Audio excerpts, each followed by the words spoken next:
এশিয়ার power house জাপানের বিপক্ষে লড়াইটা দারুণ করলো সর্বকালের সেরা ফুটবল টিম ব্রাজিল। নকআউট পর্বের মহাগুরুত্বপূর্ণ ম্যাচে শুরু থেকেই ছিল টান টান উত্তেজনা, আক্রমণ ও পাল্টা আক্রমণে জমে ওঠে ম্যাচ। কার্লো আনচেলত্তি যেমন ক্ষণে ক্ষণে পরিকল্পনা বদলিয়েছেন, তেমনি জাপানও জান প্রাণ দিয়ে লড়াই করেছে। সেখান থেকে কেমন হলো ম্যাচের শেষ ফলাফল, তাই নিয়ে বিস্তারিত এই রিপোর্টে।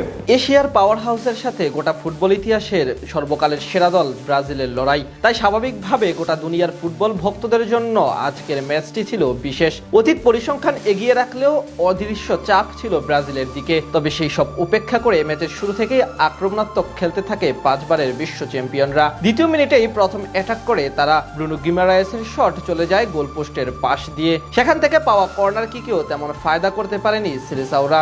10 মিনিটে আরো একবার দারুণ সুযোগ তৈরি করেছিল তারা ডি বক্সের একটু বাহির থেকে, সেখানে গিমারায়েসের শট সতীর্থ পাকেতার গায়ে লেগে প্রতিহত হয়ে ফিরে আসে। এর 1 মিনিট পরেই ফ্রি কিক পায় জাপান, তবে সেখান থেকে তারাও তেমন সুবিধা করতে পারেননি। হাইড্রেশন ব্রেকের পর কর্নার কিক পেয়েছিল তারা, সেই সুযোগও কাজে লাগাতে পারেনি। তবে 29 মিনিটে আর ভুল করেনি কাইসু সানু, মাঝ মাঠ থেকে একাই বল নিয়ে ছুটেন তিনি। এরপর ব্রাজিলের নরবরে রক্ষণকে ফাঁকি দিয়ে দূরপাল্লার দুর্দান্ত এক শটে গোল করে জাপানকে এগিয়ে দেন এই ফুটবলার। 34তম মিনিটে ভিনিসিয়াস জুনিয়রের দুর্বল শট সহজেই রুখে দেন প্রতিপক্ষ গোলকিপার। মাঝের সময় বল দখলের লড়াইয়ে ব্রাজিল এগিয়ে থাকলেও বেশ কয়েকবার আক্রমণ তৈরি করে এশিয়ার দেশ জাপান। 36তম মিনিটে ডি বক্সের বাইরে থেকে ডেডলক ভাঙার চেষ্টা করেন লুকাস পাকেতা, তবে তার প্রচেষ্টাও সফল হয়নি।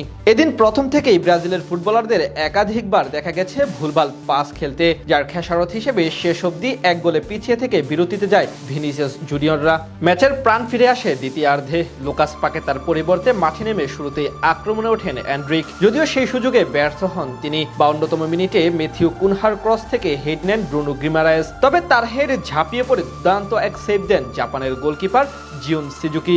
এরপর আরো কয়েকটি আক্রমণ করে ব্রাজিল, সেখান থেকে অবশ্য সফল হতে বেশি সময় নেয়নি তারা। 56তম মিনিটে গেব্রিয়েল ম্যাগালায়েসের দুর্দান্ত এক ক্রস থেকে হেড নিয়ে অসাধারণ এক গোল করে ব্রাজিলকে সমতায় ফেরান কাসেমেরো। সাথে সাথে উল্লাসে মেতে ওঠে সমর্থকরা। এর মাত্র 1 মিনিট পরেই এগিয়ে যেতে পারত ব্রাজিল। ডি বক্সের ভিতরে দারুণ ড্রিবলিং করে দুই ফুটবলারকে বোকা বানিয়ে গোলপোস্টে শট নেন ভিনিসিয়াস জুনিয়র, তার বল ভারে লেগে ফিরে আসে। 64তম মিনিটে জাপানের দূরপাল্লার শট রুখে দেন এলিসন বেকার।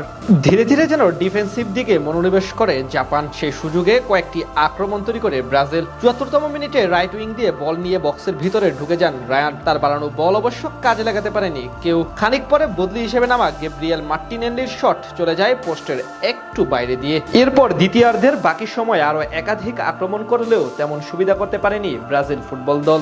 নির্ধারিত খেলার একেবারে শেষ মুহূর্তে এসে ঝলক দেখায় ব্রাজিল। আক্রমণের পর আক্রমণে শেষ মুহূর্তে গিয়ে মার্টিনেল্লির পা থেকে আসে সেই কাঙ্ক্ষিত গোল, আর সেই গোলেই জয়ের উৎসবে মেতে ওঠে ব্রাজিল, যার মাধ্যমে পৌঁছে গেল রাউন্ড অফ 16-এ। বিপরীতে এখান থেকেই মিশন শেষ করতে হলো জাপানকে।